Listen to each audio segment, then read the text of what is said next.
लो जी सजनों, बेलियो ते मित्रों, हस्बे मामूल अज फिर से हाजिर हाँ। सानू सुनिया करो, वेख्या करो, साडी गलतियां कढ़िया करो, साडे चैनल नू सबसक्राइब करो और वेखो कि असां किन्ना क मतलब यह है कि कुछ कर रहे हैं ताकि जिहड़ा ना असीं अपने आप की सलाह कर सकीए। क्योंकि सामेन जज हुंदे ने, सामेन जो कुछ दसणगे, जो कुछ करनगे असीं फिर उहदे मुताबिक ही ढलांगे, उहदे मुताबिक ही करांगे। अज जनाब माशाअल्लाह मैं गज़ल लिखी है जिहड़ी जनाब दे पेश कर दें। नसर दे विच होएगी क्योंकि मेरी आवाज़ एडी चंगी नहीं हैगी, ते कोई चंगा मिल गया तो फिर तुहानूं चंगी करके सुणावांगे। फिलहाल तो इदां ही सुन लो, सादी सादी सुन लो, ठीक है ना जी। मैं लिखिया है, सजना दे घाटे, सजना दे घाटे जिंदगी नू खा गए, सजना दे घाटे जिंदगी नू खा गए, उहे दर्द दे गए, उहे रोग ला गए, उहे दर्द दे गए, उहे दर्दां वधा गए, सजना दे घाटे जिंदगी नू खा गए।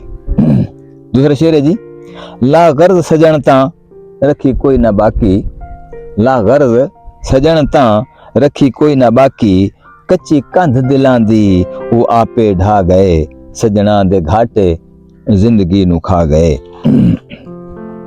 अगला शेर है जी, चा कसमा कुराना जामिन मसीता, चा कसमा कुराना जामिन मसीता, ओ झाई रोवण हर गल मुका गए, सजना दे घाटे जिंदगी नू खा गए। चिट्टे वाल थी गए, खाली खाल थी गए, चिट्टे वाल थी गए, चिट्टे वाल थी गए, खाली खाल थी गए, ढेर दुख तनाजिम नामा बचा गए, जिंदगी दे घाटे, सजना दे घाटे जिंदगी नू खा गए, सजना दे घाटे जिंदगी नू खा गए। एक और जी चीज जनाब अली मैं जनाब नू पेश करे ना,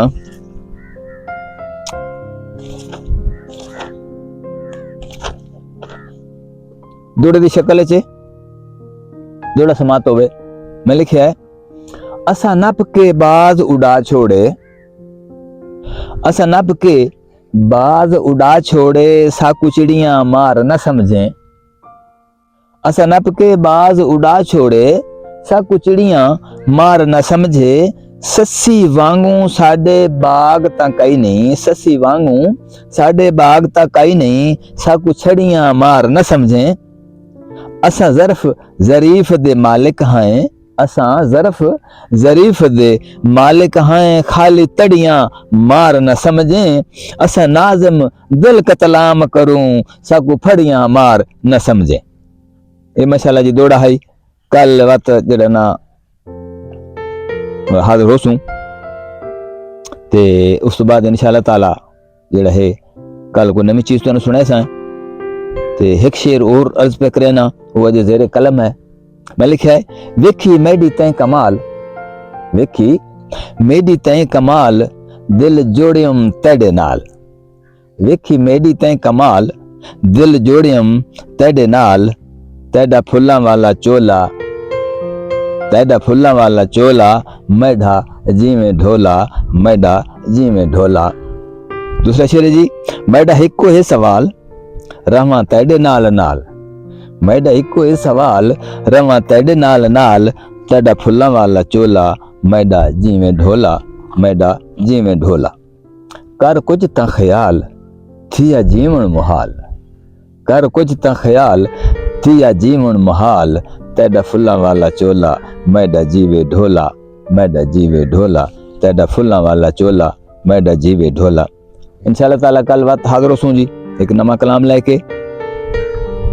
कल इंशाअल्लाह ताला कोई वक्री चीज पेश करे सां ते सानू तुसां नोट कीता करो, सानू जनाब अली तुसां सब्सक्राइब कीता करो, सानू दस्या करो कि केड़ी कमी है, जिस कमी नू पूरी करने की कोशिश करिए। क्योंकि इंसान जिहड़ा है वो सारा मतलब है कि कोई भी अपने आप नू जिहड़ा ना कुल्लुहुम न समझे, हर चीज़ का एक दायरा, हर चीज़ का एक सिस्टम होता है, हर चीज़ का एक हिसाब होता है, क्योंकि हर इंसान ही भुलनहार है, हर इंसान ही हर चीज़ नहीं समझदा, ना ही वो कर सकता है।